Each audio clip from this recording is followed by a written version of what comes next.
Hello Dave, how you doing? Thought you might be here. I wouldn't listen for anything. Right. As you heard that.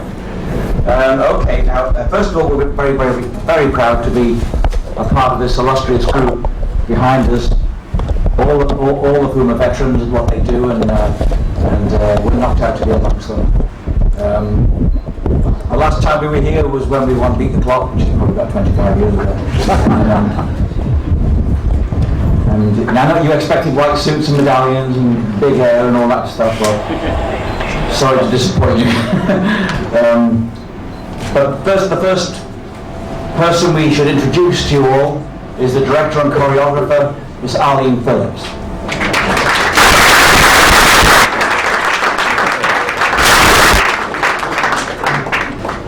Hello, I'm delighted to be here. I'm very excited to be doing directing and choreographing Saturday Night Fever. I also want to talk about the incredible team that we have, creative team, which is Robin Wagner as the set designer, Andy Bridge as the lighting designer, Andy Edwards who is doing the costumes, and Phil Edwards who is doing musical supervisor and orchestrations, Mick Cotter who is doing the sound, and the adapters of the film are Nan Knighton with myself, Paul Nicholas and Robert Stigwood, and I'm thrilled to be doing the show. And now I'd like to hand you back to the features. Thank you. Okay, we'd now like to present the cast to you, and the first is Alexia Leontiu as Annette. She will play Annette.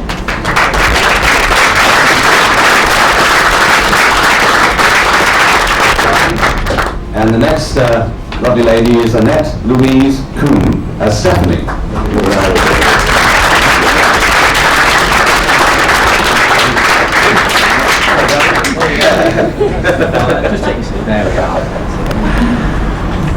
Mr. Simon Grief, who will play Bobby C.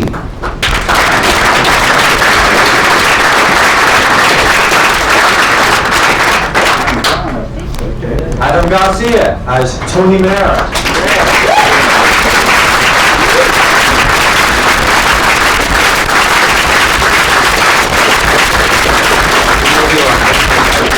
Thank you very much. Thank you. We're going to start the Q&A when you're ready.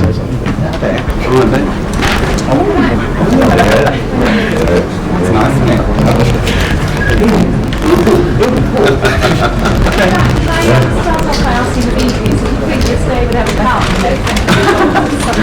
Hang on. Did you think the stay would ever come? Was that the question? Well, actually, it was Robert's creative thought, I guess, to turn the movie into a stage show. And that obviously is a hard task because it never was a stage show, unlike Grease and shows like that. Saturday Night Fever was in fact a movie before it was anything else. So it had to transfer to stage. And you're dealing with the master, and so we had no problems. What do you think of this revival of interest in all things 70s? We find it very unusual that the culture that we're in today seems to be looking back to the 70s and sort of saying, well, wasn't it fun, wasn't it great? After going through a period of saying, well, let's forget about the 70s. And for us it's uncanny, we can't quite figure it out, but we're enjoying it too. So. Absolutely, yeah. And a couple of new ones, which is good. Question for Andy Garcia. Sorry, Adam. Yes, Adam. Good stuff. We were on late last night. You have the responsibility of taking on a very famous role created by a very famous star, John Travolta. Yeah. How do you feel like stepping into his shoes in such a role? Well, it's a bit daunting.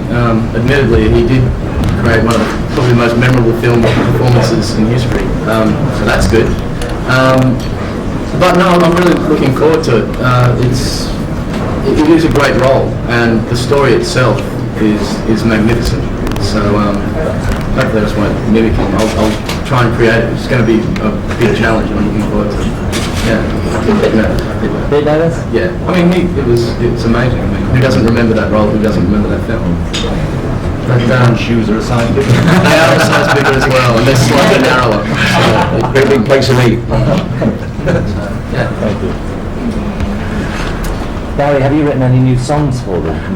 The three of us have written a song called Immortality for the show, and another piece of music called The First and the Last, which is really the first and the last stroke tragedy, which wasn't. In fact, there are a few of our songs that weren't in the film that are going to be in the show, thanks to Robert and his people.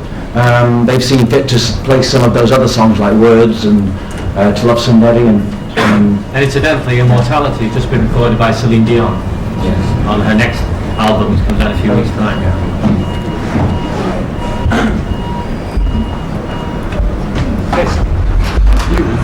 Question for Adam Garcia and the other lady in the past. What are you going to do Brooklyn accents? Work very hard. Oh, they're all done. No. No, it's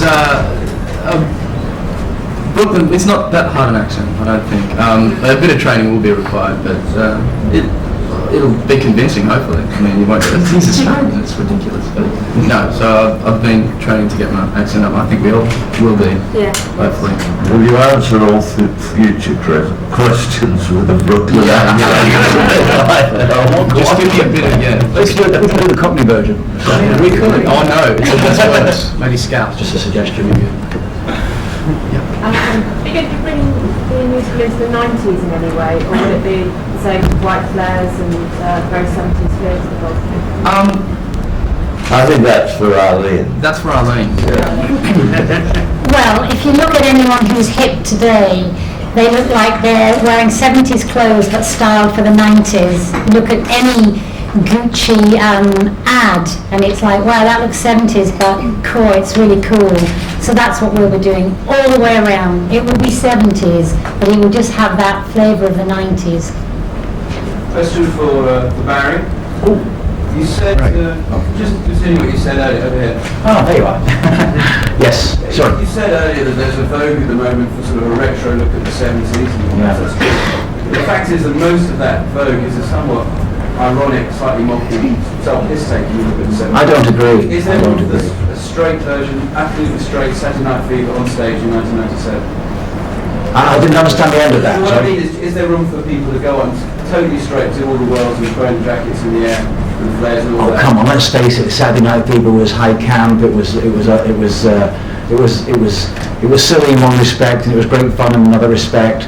But I think that if you look back at the 70s and you look at the way everybody was, and we go through different decades. Look at this decade. Everybody's wearing great big baggy shorts, and what are we going to think of those big baggy shorts in 20 years from now? You know, we all tend to look back.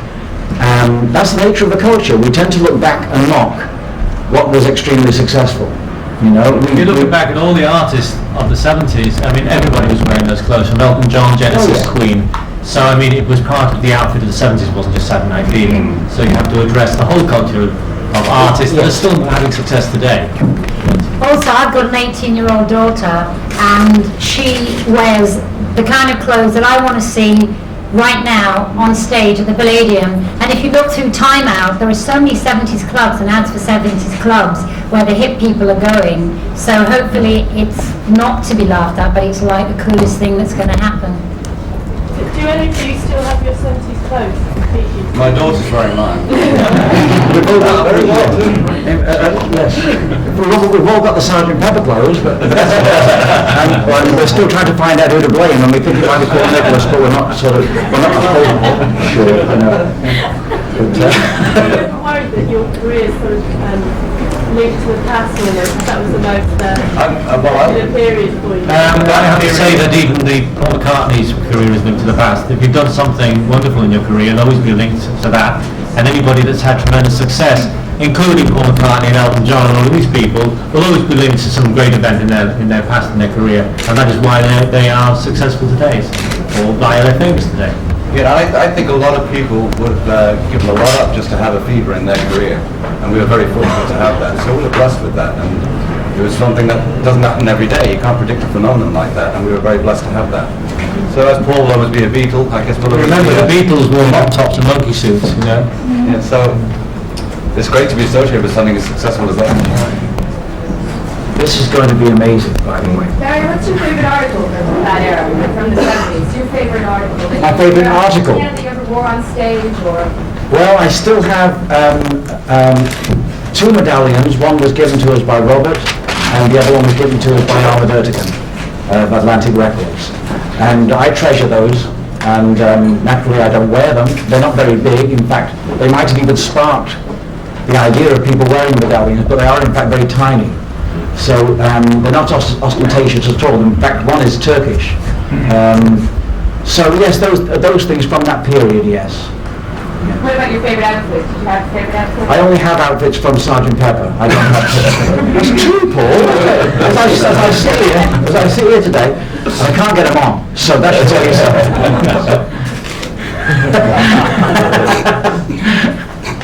Can I just say, I think we're very lucky to have the Bee Gees music. I mean, they've been writing the most fabulous songs for a number of years, continue to write fabulous songs, and indeed a lot of the songs in Saturday Night Fever have been re-recorded, haven't they? Yeah. Updated. Thank you, Paul.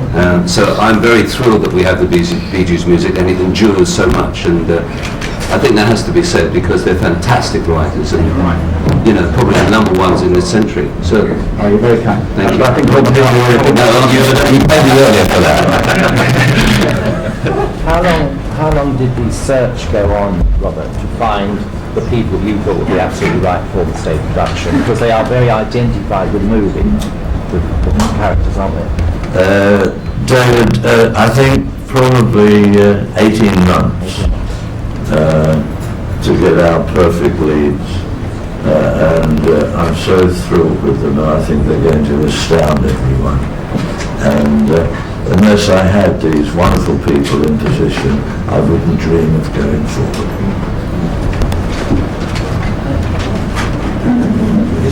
Question for the DJs. First of all, thank you very much for all the beautiful music. Oh, thank you. And secondly, remember when you kind of just decided to produce Barbara Streisand, and 2 weeks later it just kind of happened.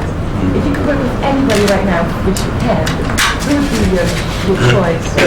Well, I think Barbara will. I think the next album along. Barbara's got a new album coming out, but the one following that she's asked us to do, and we'll probably do that one. There's an awful lot of artists around today, like Brandy or Celine Dion, people like that. We love female singers. It's one of our favourite things. And there's probably a reason for that.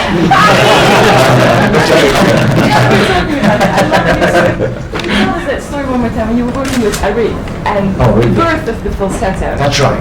Well, the falsetto came about. We didn't know, we didn't know about falsetto. We'd never tried it before.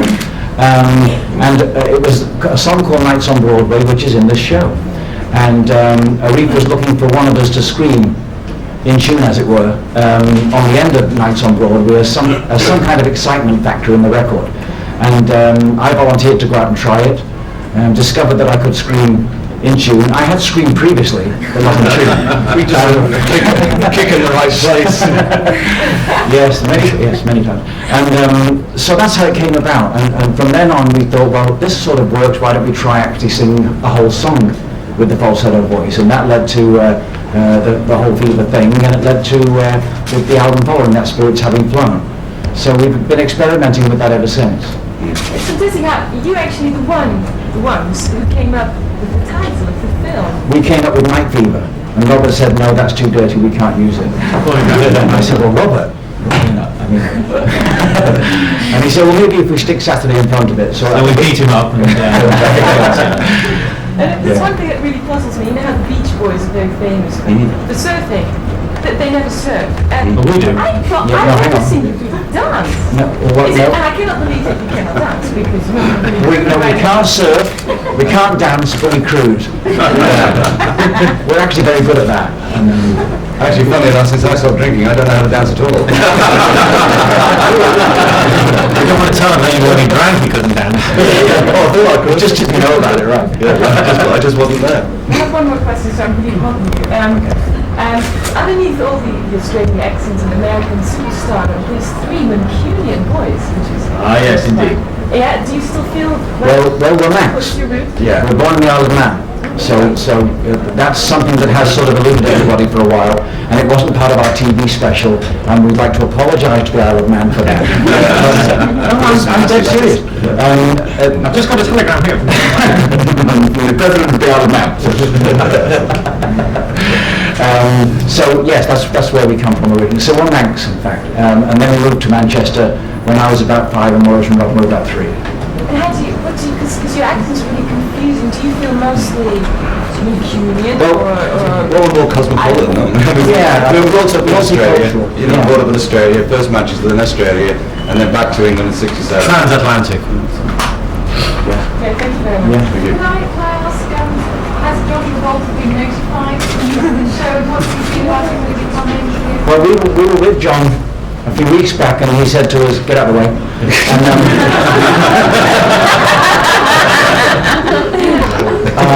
And then he realised it was us, and then it was fine.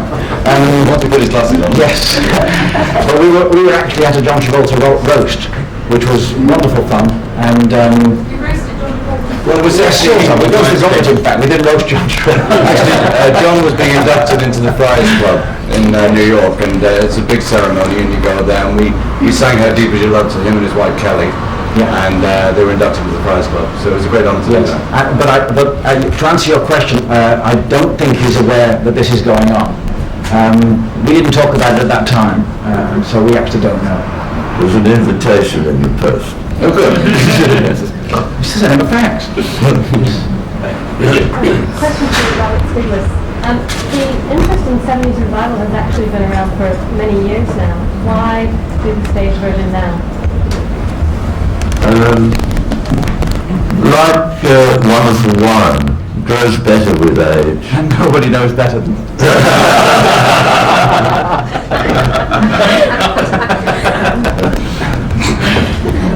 I always maintain that why not? Anytime something worked, I think this is the right time. So this is the right time, yeah. I think that Robert has timed it perfectly, and this is about the peak period that Saturday Night Fever is enjoying, and the 70s are enjoying, a sort of a popularity. So I think this year, into next year, I think that the 70s are really going to be still part of everybody's hearts and minds. I think it's a perfect time. Have you thought of writing a musical from scratch? Yes. Actually, trying to cause trouble, right? Actually, we've been bitten by the bug, yeah. It's another avenue that we've never actually ventured into, but I think one day we would love to sit down and do that. Because we've done so many different things, from production to writing for other artists, as well as production, and ourselves, and different movie things. But this is something that has been totally alien to us. And to do this, considering that the film was a film, it's a play with music, not like a musical like Grease and so forth. It's quite an adventure to have this happen, and so writing the new songs, the 2 new songs that we wrote for this, was a great test for that. And we realised, this could be a lot of fun, maybe we should, think about that. So it is in the back of our minds right now that once we get some time, we're going to sit down and do that. Yeah, is that right? Yes, one's called Immortality, and the other one is called First and Last. Adam, how old are you? 24. So did you remember much about the film coming out in the 70s? Well, I wasn't old enough. He was 4 at the time. Yeah. I wasn't old enough to actually go to the cinema then. But I did. I was dancing from a very young age, and my mum and dad thought it'd be very interesting to bring it home when I was about 15. I watched it on video, and it was fantastic. Was he a bit of a hero to you, John Travolta, and his dance steps and things? It was. We watched the video for the dancing, and that's the thing. A lot of people just remember the dancing from it. Also, there's a pretty good story, but yeah, it was pretty memorable for me. Would it be useful if you did have a chat with John, or meet John? Oh, that'd be great. I probably wouldn't know what to say to him. Like, Get out of the way. Get out of the way now. There's a big difference with film and stage. when I made the film with John, we always had the luxury of being able to edit. Adam has a much tougher task. There is no editing. He's got to do that and more, and live every night. Like on the edge. And sing. And sing. And sing. And act.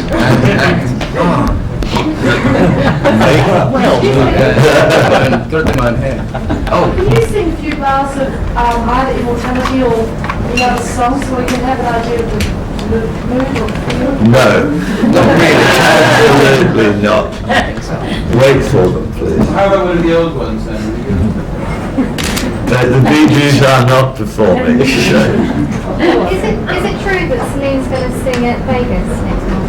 Yes, we're doing a show in Vegas on November the 14th at the MGM Grand, and we've asked Celine, we went to New York for the recording session and filmed a video with her, and heard the first time her singing it. It was an incredible night.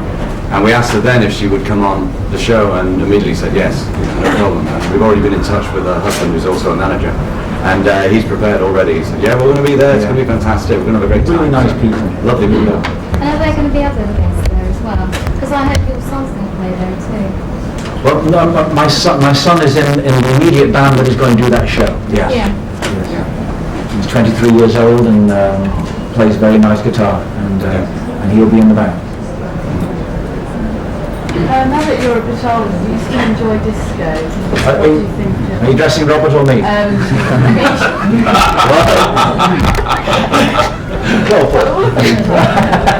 we always viewed sort of disco as progressive R&B at the time. So to us, it's just music. And when we were making the music to Saturday Night Fever, we didn't really think in terms of the word disco. It was just at the time sort of blue-eyed soul, and that's what everybody was doing at the time, including Hall & Oates. And we were always influenced by black music, black-orientated music and black grooves, and it's in our music long before Fever. And indeed, some of the songs, You Should Be Dancing and Jive Talking, were already number one 2 or 3 years before Saturday Night Fever. And so, in a sense, the disco is just really a word, and short for nightclub, which is where everybody was dancing at the time Fever was popular. So, in a sense, we just see it as music, and music is always evolving, there'll always be people dancing. What do you think of modern dance music? What do you mean, hip hop and all that stuff? Yeah. Well, it's fun. It's the same basic situation as it was 20 years ago. This kind of thing will go on and on and on, no matter what. There'll always be clubs. There'll always be people wanting to dance, and the dance will vary, and it will go retro, and it will keep going backwards and forwards, and that seems to be the nature of the culture. Yeah, and on the other hand, we're having hits today with music that is not disco orientated. Music is R&B influenced still, but we're evolving as well. Has the music been rearranged? I don't know. I can't. We're not involved in the actual making of the show, so that's not for us to answer. Who would answer that? Yes, there are new arrangements for the music, but many of the incredible arrangements that are already there will be used because they're just fantastic and they just live today as they did then. How faithful will the choreography be to the scenes that we saw on the tops here time and time again? How would you replicate those? I think there will be elements of the choreography as was then in the show, but again that was a lot of untrained dancers. There were a lot of real people in that, and although we have some real people, we have a mix obviously of dancers too. So again, it will be 70s influence, 90s choreography. Will the I'm sure it'll be there somewhere. My 18-year-old girl does a great sort of hip-hop version of Saturday Night Fever, which I'm forever watching her dancing in her bedroom. I'm going, wow, that's really cool. So, yeah, it'll be there. And then how much will the cast be? The cast is 36.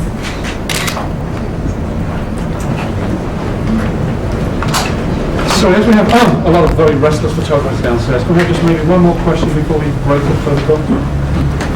Barry, you know you'd send us all home very happy if you could just do a couple of bars of How You Do Your Love. You know that's what we all want. I know you rise in the morning sun. I feel you touch me in the pouring rain. And when moment that you wander far from me, I wanna feel you in my arms again. And you come to me on a summer breeze, keep me warm in your love, then you softly leave. And it's me you need to show. How deep is your love? Is your love? How deep is your love? I really mean to learn, 'cause we're living in a world of fools, breaking us down, when they all should let us be. We belong to you and me.